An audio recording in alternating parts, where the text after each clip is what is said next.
Now, you were able to fight your case out on bail.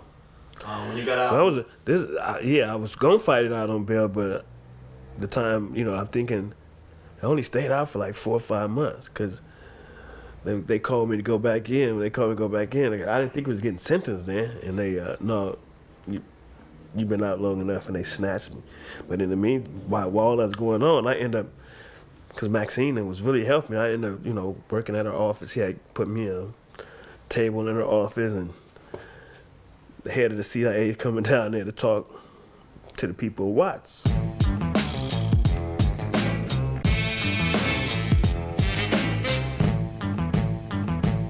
Deutch come down there. So Maxine, Miss Congresswoman Waters, wanted me to go.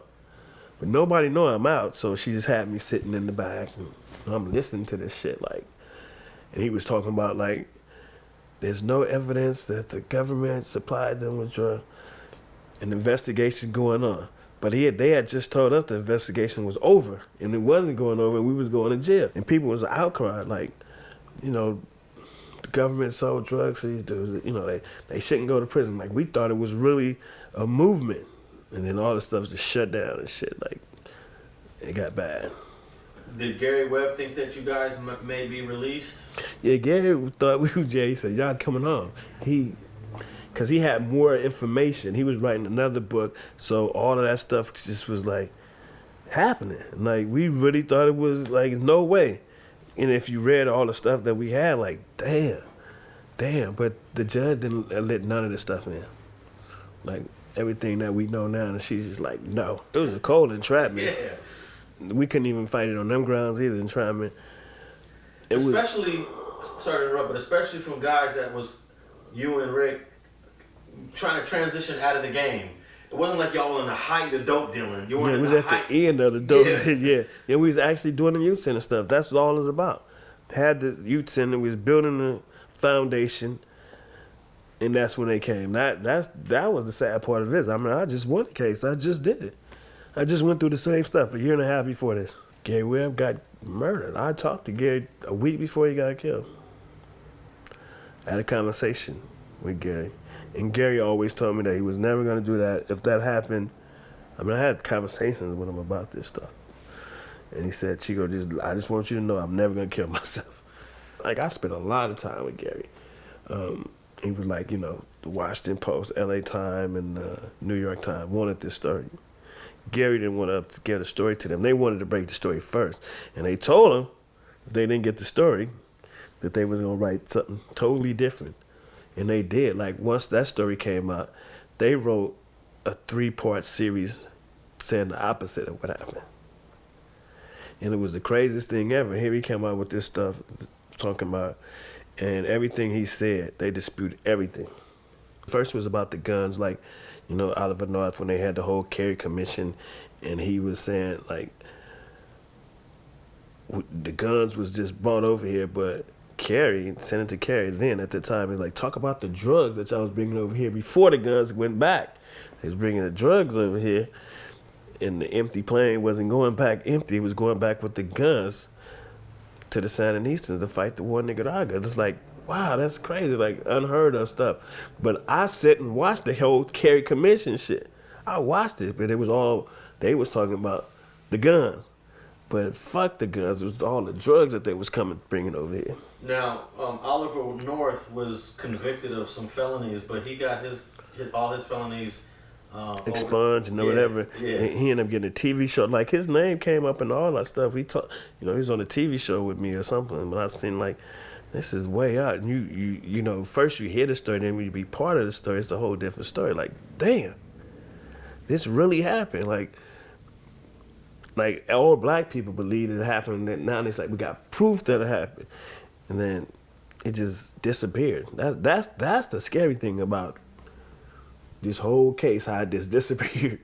And even Maxine didn't talk about it as much as she did when you came out on bail. She was working with you. Yeah, all that stuff it was on TV. She asked me, I made the fake kilos and put them on the table. We was all behind it. I heard her talk to the president on the phone and everything. I'm at her office doing this stuff, with her every day. We're going to get to the bottom of this. And then something changed. I don't know what changed. I know, but I went to prison and I know shit just changed. Like, you know, the whole downplay of this stuff. Like, right now in the day, this should have been an outcry to, like, this really affect every part of black culture. Crack cocaine. Like, what happened? And people just forgot about it. Tell me what it's like living with felony conviction. Oh, of course. Like, you know, it's always, even, I don't care how far you make it in life, it's always that he's an ex-drug dealer, ex-gang member. It's always an ex, and I don't care. Even that I do movies now, been successful, it's still like, oh, you know, he went to drug, he's an ex-felon. So it always plays a big part.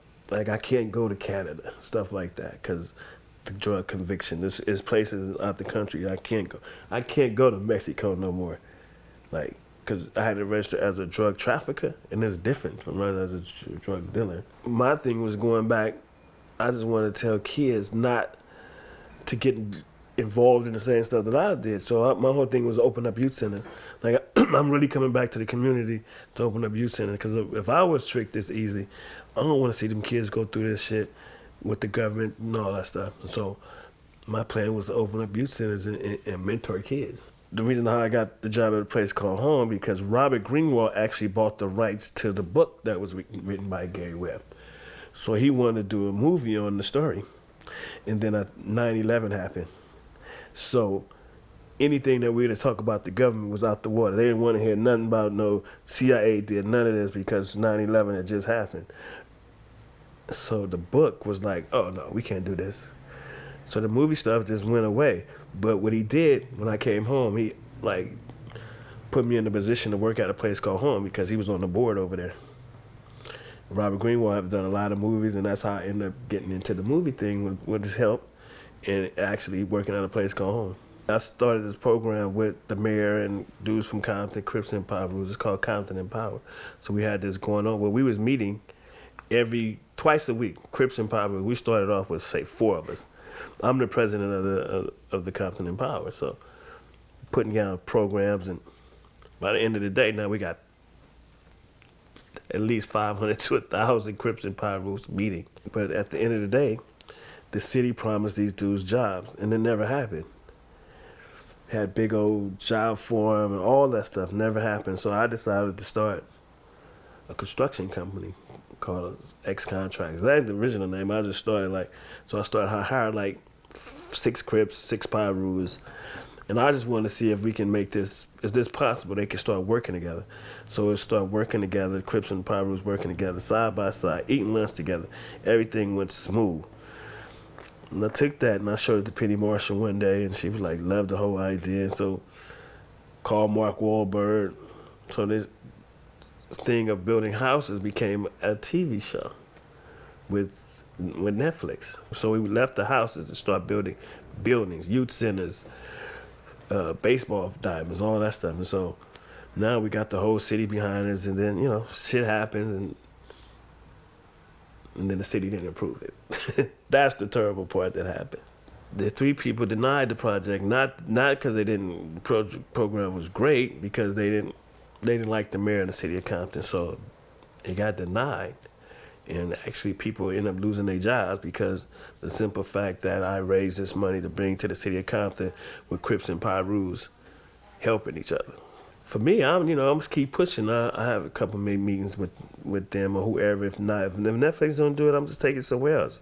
It's my story, so, you know, that's where I'm at with it right now. Thanks for watching StreetTV.net. If you're not subscribed, please hit that button below and click the bell to receive alerts and notifications. Like and comment below to give us your feedback, and be sure to watch the 2 related videos to the right. If you want to support this platform or follow us on social media, visit the links in the description and listen to our weekly podcast, The Gangsta Chronicles, every Thursday.